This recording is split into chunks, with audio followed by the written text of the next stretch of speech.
I'll maybe give it one more minute for people to join, but thank you to everyone who has joined so far. My name is Heather Curtis. I'm the Communications Advisor for Affordable Housing and Homelessness with the City of Edmonton. So we have a fairly short presentation that we will go through, and then there'll be an opportunity at the end of the presentation to go through Q&A.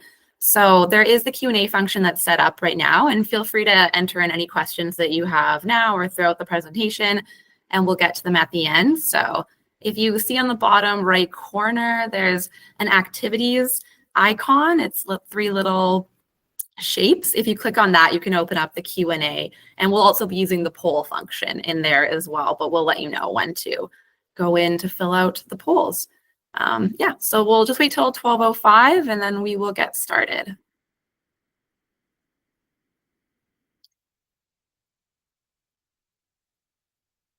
Should I unmute myself when I'm speaking, do you think, or no? Yeah, we could switch maybe laptop. I can mute mine. Okay. All right, so we haven't had anyone else join a little bit, so we'll get started and I will pass it over to Scott.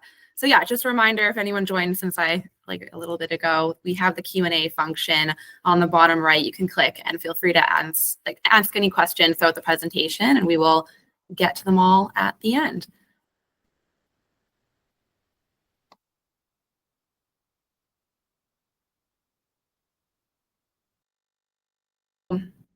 Okay, we'll just keep mine then. Yeah. Keep yours? Yeah, I think that's just easier for the settings. Okay, excellent. Thanks, everyone. Just confirming everyone can hear me okay? Yeah, it looks like it's picking up the sound. So excellent. Yeah, I see. Thumbs up. Excellent. Thank you. Okay, so my name's Scott Ashe. I'm a program manager with the city's Affordable Housing and Homelessness section. In my previous role, I had the opportunity to work on facilitating 3 permanent supportive housing developments, one of which actually just broke ground yesterday, so we're quite excited about that. But with that, today we're here to talk about some of the myths about affordable and supportive housing, and we will get started with a land acknowledgement. We recognize we are gathered here in collaboration and with joint purpose on Treaty 6 territory. This territory is the home and gathering place for diverse Indigenous peoples, including the Cree, Blackfoot, Métis, Nakota Sioux, Iroquois, and Dene, and Inuit, and many others. We know the importance of the treaty and our responsibility to these communities, and appreciate that it only is through partnership that we can create social change necessary to end homelessness. So we'll start with what's the difference between affordable and supportive housing? Affordable housing is operated, funded, or created through direct government subsidies. It's offered at below market costs to tenants who are targeted for long-term occupancy and households that earn less than median income for their household size. Typically, it's provided within multi-unit residential buildings, including apartments, row housing, triplexes, and duplexes. Housing is considered affordable when housing costs the tenant less than 30% of their household income. Supportive housing is simply a type of affordable housing that combines below market rents with on-site health and social support services. Residents are selected to ensure the services offered on the site meet their needs. These include equitable, culturally appropriate services, ensuring access to non-Western and Western ways of health and wellness, life skills workshops, and community kitchen. Supportive housing is critical municipal infrastructure and social infrastructure that we believe will help end homelessness in Edmonton. Without it, people with complex health needs who are experiencing homelessness are more likely to remain unhoused. So with that, we would like to start with one of our polls. So we have a true-false question here, and Heather will be taking the Google poll. So you can click on the poll icon at the bottom right to open your true-false question and input your answer. First up, Edmonton is one of the most affordable cities in Canada. We don't need affordable housing. Is this statement true or false? Okay, it should be there now up in the poll.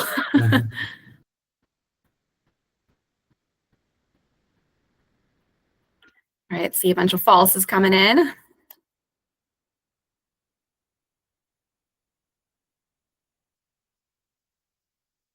No truths. Everyone seems to be on the same page with this one. Okay, false again in the poll. Yeah, correct. So that is false. Right now, 1 in 8 households, 1 in 4 renters, and 1 in 3 Indigenous renter households are in Edmonton are in core housing need, meaning they pay more than they can afford in housing costs or live in crowded or unsafe conditions and can't afford to move. The number of households in core housing need in Edmonton has been on the rise since 2005, and by 2026, it's expected to increase to 59,000 households, the highest since the Canadian Mortgage and Housing Corporation began tracking in 1990. The most effective way for cities to reduce poverty is to increase the supply of affordable and supportive housing. So we'll move on to our next true-false question here. And Heather, you can let me know when you're ready. Yep, it's up there. Okay, so people live rent-free in supportive housing. Is this true or false?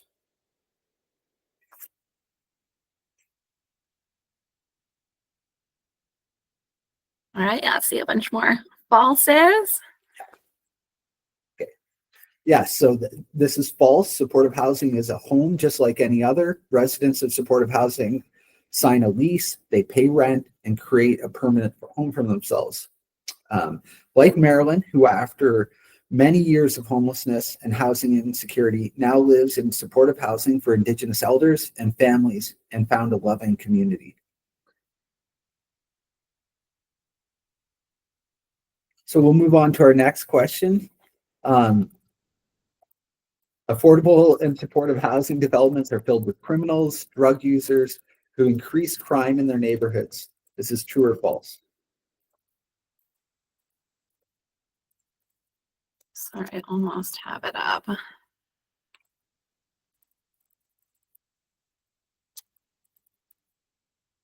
This is a long one.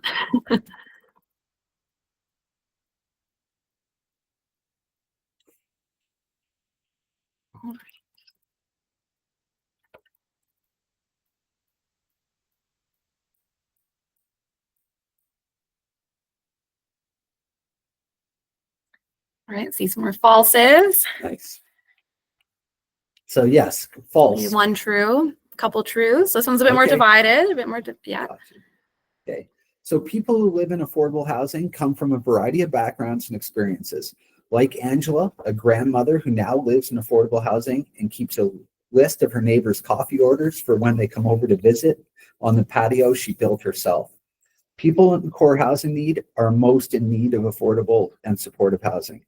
This graph shows the types of households that are most in need of affordable and supportive housing. For example, 37% of all households in core housing need contain a person with a disability among their residents. Residents are referred to supportive housing site based on what specific support they need and what the specific site offers. The referral process is a coordinated approach jointly shared by the Homeward Trust, Alberta Health Services, and individual housing operators. And individuals fit for the program will include ensuring the supports available are matched to their individual needs. How they match up with other residents in the program and the individuals fit with the building and nearby community. Residents prioritized for supportive housing may be individuals with complex needs, such as substance use, acute mental health issues, physical health concerns, and mobility issues. Individuals may also have experienced previous challenges maintaining independent housing. So, research by the City of Edmonton shows that affordable housing has no significant impact on neighborhood crime rates. Non-market housing accounts for approximately 12% of housing stock in the city's 5 core neighborhoods, but a much smaller proportion of all police calls and all bylaw complaints within those neighborhoods. Between 2011 and 2018, only 4.2% of police calls and 1.3% of bylaw complaints were attributed to non-market housing. So for a case study, if you look to Ambrose Place in the Macaulay neighborhood, Ambrose Place, a 42-unit building in downtown Edmonton, opened in 2014 and provides housing for individuals of Indigenous ancestry who face multiple barriers to accessing housing. It's operated by Mi'kmaq Housing Ventures and uses an Indigenous, culturally sensitive model to support its residents. This includes ceremony and cultural programming, which are incorporated into on-site health and social supports offered by Alberta Health Services. A study of Ambrose's Place's effectiveness found for residents, it decreased emergency department visits by 61%, the rate of inpatient hospital stays by 65%, and the overall rate of emergency medical service events by 38%. This adds up to a savings of 37% in inpatient and emergency department costs per resident per year. It has saved more than $2.7 million in costs to public health services since it opened. When considering policing services, a study comparing the total number of interactions Edmonton Police Services had with 46 residents for the 2 years prior to and the 2 years after becoming a resident at Ambrose Place found that overall interactions with the police decreased by 46%.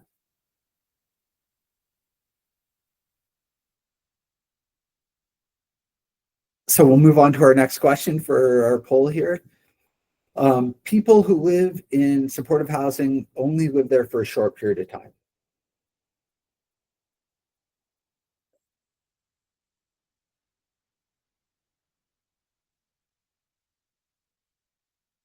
All right, everyone. Oh, okay, this one's just like slightly split as well. We have some true, some false.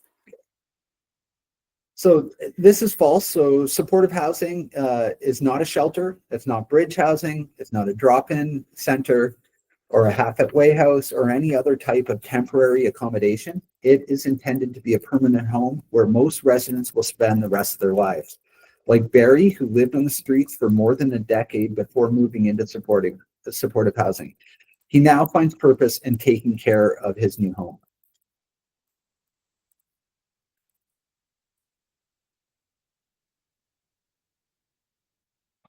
Okay, next question. Yeah, almost queued up. So true or false, the city's responsible for how affordable and supportive housing developments are run and operated.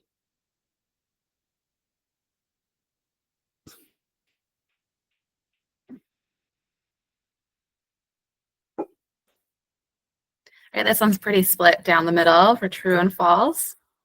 Okay, so this is false. The City of Edmonton helps create affordable housing and supportive housing by providing land, construction grants, and development support. The city also helps leverage funding from other orders of government, including the federal government's Rapid Housing Initiative and the Affordable Housing Partnership Program run by the government of Alberta. The completed buildings are then transferred to Homeward Trust Edmonton to own, manage, and contract operators. The operator is then responsible for day-to-day operations of the supportive housing site.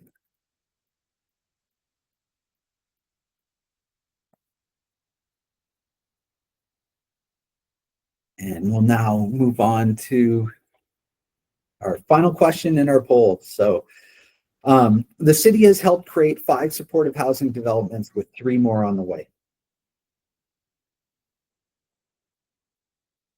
Okay, so for everyone, just thinks true. Yeah, so that is true. Since 2019, the city has invested $254 million in affordable housing to create 5,553 units, including 916 units of supportive housing. This is more than double the affordable housing units created in the 10 years prior to 2019. The city prioritizes investment in developments that are environmentally sustainable, located near transit, in neighborhoods with little or no existing affordable housing. And this slide shows 3 of the developments that we're currently working on.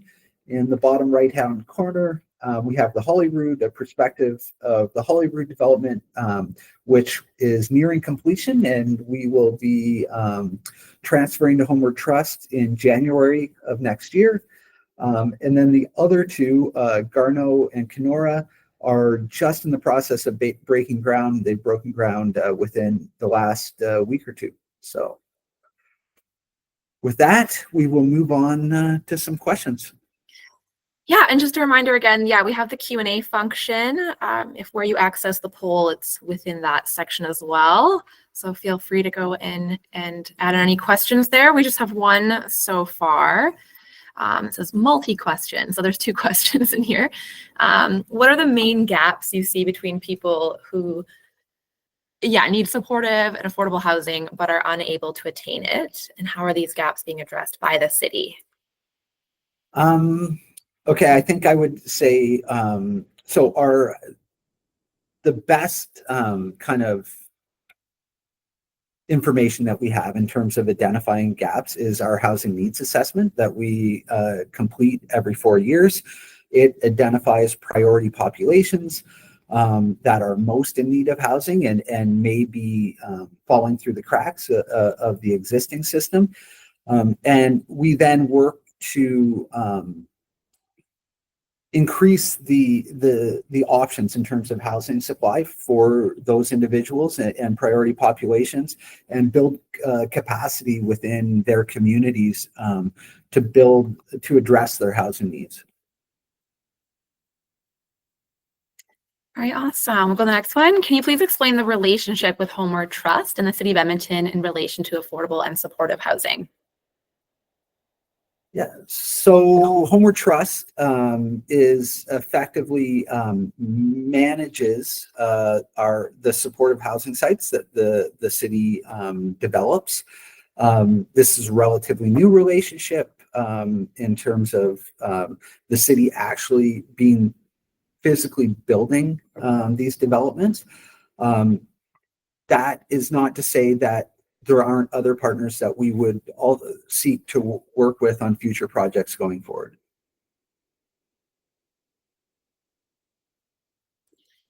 Is the domestic violence second stage shelter supportive housing? I think it can include aspects of supportive housing, but it's typically identified as transitional housing. What is the best way to apply these supportive affordable housing and waiting time to get into the housing? That's a good question. I mean, I don't have much experience with intake. I think the best way to get in, the first step is to get on the by names list, generally. But I'm definitely not an expert in terms of how to access the supports. But we can certainly, if you want to leave your email, we'll follow up with you later.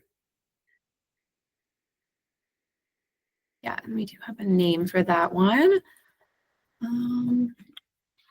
Is there more recent data from 2019 to present as the city's population has now increased? More recent data from 2019. Is that in reference to, I'm trying to think of which slide maybe.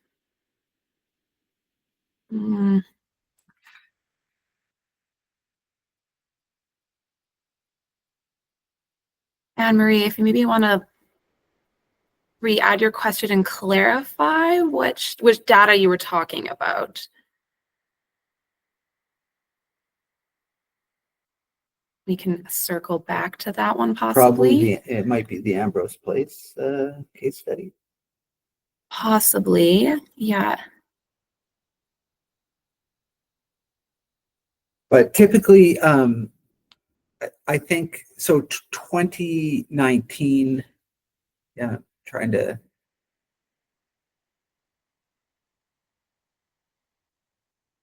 We can circle back to that one if Anne-Marie, if you're able, just to provide a little bit more context, specifically on what data piece you were referencing. All right, just scrolling through some of the other ones.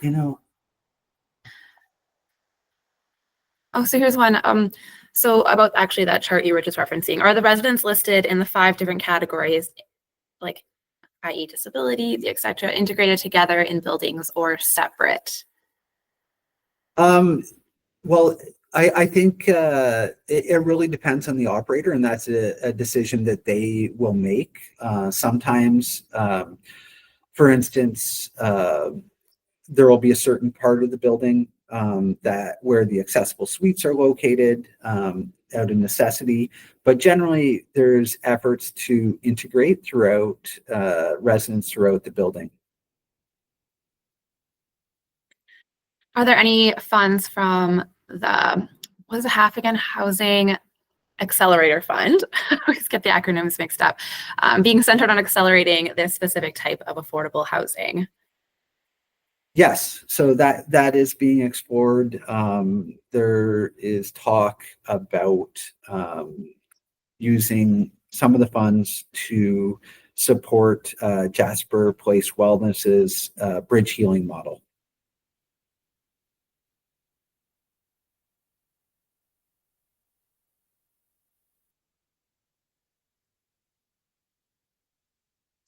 Oh, Anne Marie, okay, you provided the slide.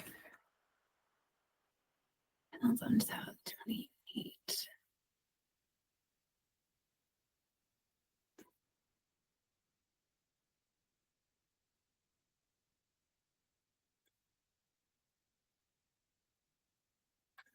Yeah, I think that we use 2019 as a milestone because it's aligned with the city's capital budget cycle, which ended in 2019. Yeah, we also just use the data that's available to us and haven't had any more recent studies, but it is a fair point that the city population has increased since 2019.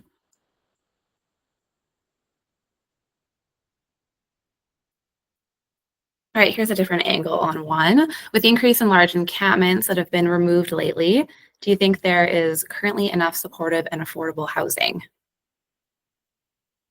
No, there isn't enough supportive housing existing at this time to house everyone who requires it. We're aiming to deliver several hundred more units over the next couple of years in order to address the need.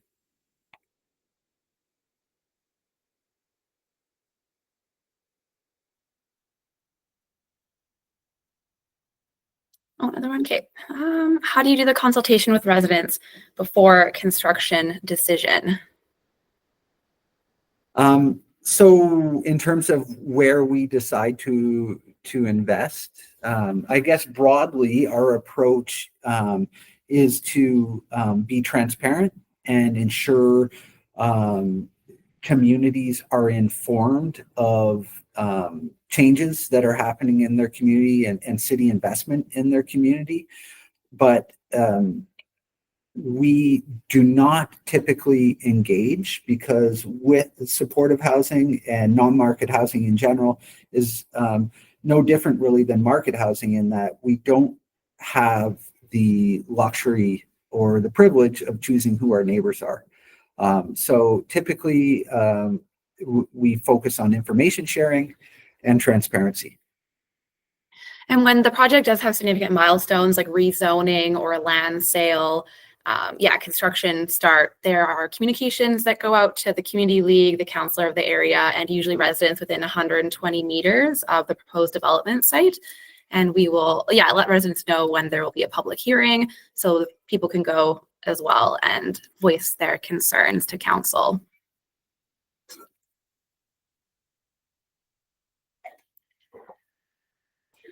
Who do we contact about creating more Indigenous-led supportive and affordable housing? Well, there are a number of groups and both rights holder groups and urban Indigenous groups that are work in this sphere and are moving into this space. So they range from groups like Niganan, Housing Ventures, to Treaty 6 Confederacy, all of whom are seeking to do more work in this space. So that's a pretty broad question. Certainly, if you wanted to reach out to us and with maybe some more specifics, we could try and connect you with who would be most appropriate to talk to.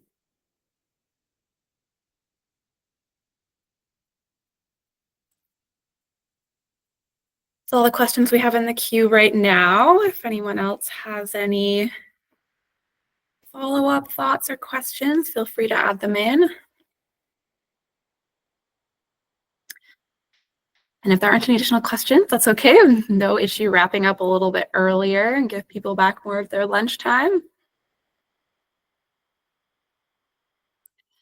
You can also feel free to email us at supportivehousing@edmonton.ca. We can answer any questions you maybe think of after there as well.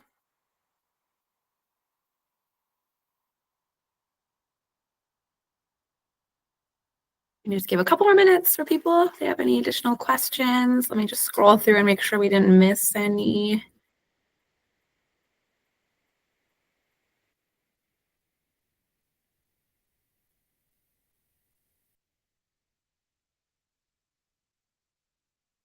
I know, Brian, you had your hand up at the beginning, so hopefully you were able to put in your question. A bunch of them are anonymous, so I don't know who it was, but just in case, yeah, feel free to email or enter into the Q&A.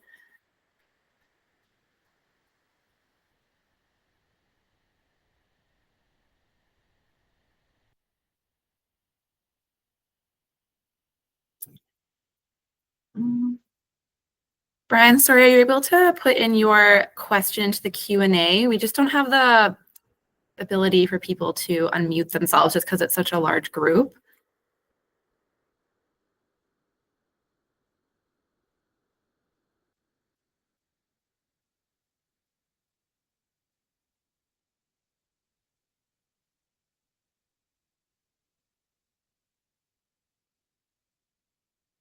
Might have turned it on by mistake. Yeah, or like I said, alternatively, feel free to email us. A bunch of our team members monitor so we can get back to people pretty quickly. It's supportivehousing@edmonton.ca. I realize I should have put that on the slide, but supportivehousing@edmonton.ca is where you can reach us with any additional questions about affordable and supportive housing. All right, well, I don't see any other questions coming in. Do you have any final thoughts, Scott?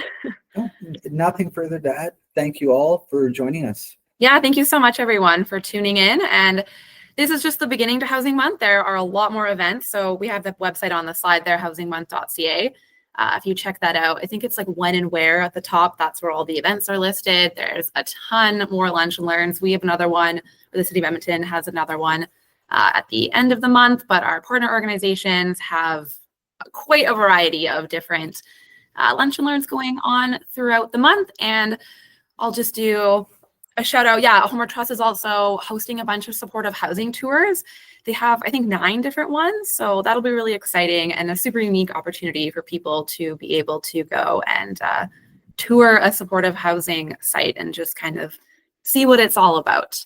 So I encourage all of you to go check those out and attend one. Great, awesome. Okay, perfect. Thanks, everyone. Have a good rest of your day.